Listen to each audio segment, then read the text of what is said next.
Yo, what's good? It's your boy Riot Maker back at it again with another Destiny video.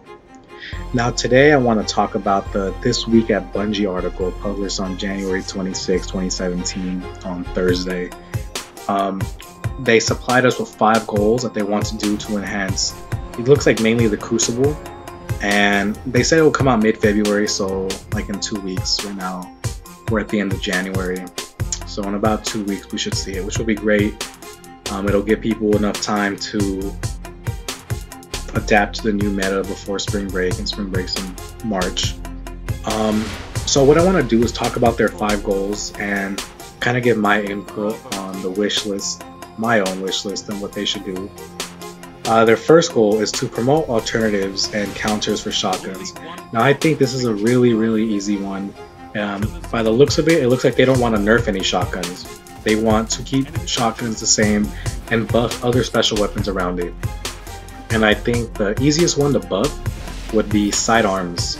If they increase the effective range on sidearms past the effective range on shotguns, it'll be great. I believe right now they have both have the same effective range, and the damage drop off for sidearms is just as sharp as hand cannons. So if they have a greater effective range, then they can do more damage before a shotgun rusher can actually get to them. And fusion rifles. I believe fusion rifles should have a blanket buff all their range. And the reason I say this is because the range on fusion rifles dictates how fast the projectiles come out of the gun. The farther range, or the higher range that it has, the faster the projectiles come out, which is why Saladin's Visual is probably the best fusion rifle out right now, because they can get rifle barrel and reinforced barrel, therefore making it the most consistent fusion rifle out there. And I think these would be great alternatives to counter shotguns. Their second goal is to align potency of primary weapons with surgical changes. Now they can do a lot with this, and I feel like they are going to do a lot with this, which is why they haven't announced any kind of update until Thursday. So I feel like hand cannons within their effective range should have 100% accuracy, or maybe have 100% accuracy no matter what, and just have the really sharp damage drop off like they have now. Or if they just kind of want to buff it a bit, give it 100% accuracy within its effective range, and then past that effective range is when ghost bullets kick in, which would be either or would be great for hand cannons, especially if they're high range hand cannons. And it'll make hammer forge more viable. It'll make things like small bore more viable for hand cannons. And pulse rifles. I think pulse rifles are the biggest weapon class that need to be changed. For a long time they've been the most dominant, and for good reason. It's because of the fall off damage. It's almost, there is no fall off damage, to be honest. You know, they can kill people from scout rifle range, and the worst thing about them is the ones that are being used, Blind Perdition, Clever Dragon, Grasp of Malik, not Grasp of Malik, the Waltz I mean, they have high cal. And I think high cal needs to be tweaked down a bit. No one likes to get flinched for days to where they can't get off any kind of shot. So I feel like pulse rifles should follow the same damage fall off as auto rifles. Not like hand cannons, it shouldn't be that steep. And speaking of auto rifles, I feel like auto rifle should get a higher headshot multiplier, and that's because it'll make it more precision weapon rather than just botting someone 20 times to get a kill. You can get a higher headshot damage multiplier, and maybe do it to where precision shots do 1 or 2 more damage compared to what they're doing now, and that'll be great. Scout rifles really shouldn't be changed. They're at a good spot. They do what they need to do, kill people at distances other primaries can't reach, which is great. Their third goal is to file down a couple of issues from each class. And I feel like subclasses need to get tweaked right now, especially the Stormcaller and Night Stalker. The Stormcaller, if they're not going to decrease the range of their melee, decrease the damage. Maybe drop it down to 80, 85, 90, just to where they can't tickle someone with a shotgun and then kill them with the melee. That's kind of ridiculous. It doesn't give anyone a chance to even get close to them or fight back with their own shotgun melee. Or they can just remove that perk and change it just like they did Viking Funeral. Transcendence needs a nerf as well. their super lasts too long and they get it too fast. It's ridiculous. There's no counter to a Stormcaller, but using your own super to take him out.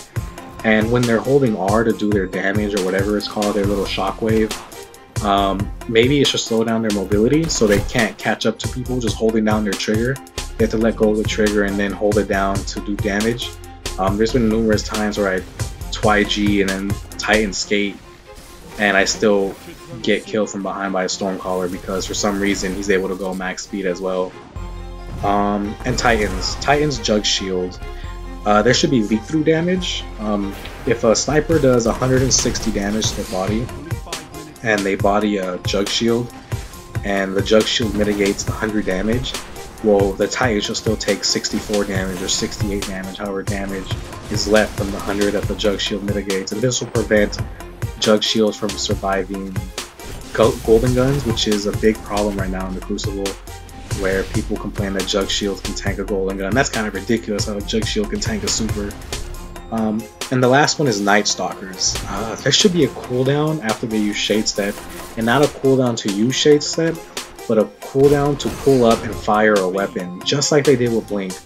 When people blink, they can't pull their weapon out and shoot it right away, and I think this is what's making Shade Step ridiculously overpowered in the Crucible.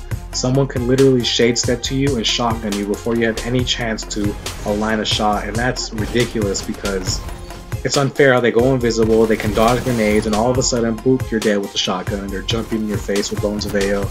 It's ridiculous, but smoke grenades are also a big issue. I feel like they shouldn't do any damage. Slowing you down is cool, but the damage it does is really, really ridiculous, and it probably does more damage than even the grenade itself. Actually, probably not, but over exaggerating, but it's still really annoying that how much damage it does and how it intoxicates you, and you know, you're running away and then you're dead 20 feet away from the grenade because you were stuck in it. This one I like, this fourth goal.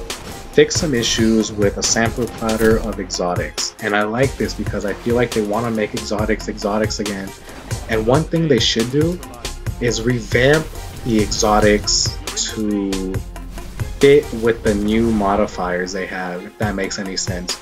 So Suros is still stuck with Hammer Forge, Hawkmoon is still stuck with Hammer Forge, Bad Juju is still stuck with Perfect Balance, but what if you give them Brace Frame, you know, Hand-Laid Stock, Small Bore, Rifle Barrel, Reinforced Barrel, just anything like that. Give them the new stability range modifiers, and that'll kind of make them new.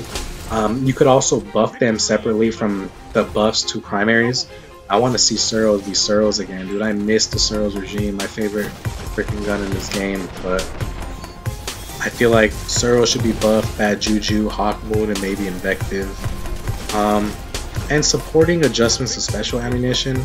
I don't know what they're going to do there, but who knows. That's the end of my video. I hope you guys like it. I hope you guys like my ideas. If you do, I would appreciate a subscribe and a like. I'll catch you all in the next video. Alright, y'all. Peace.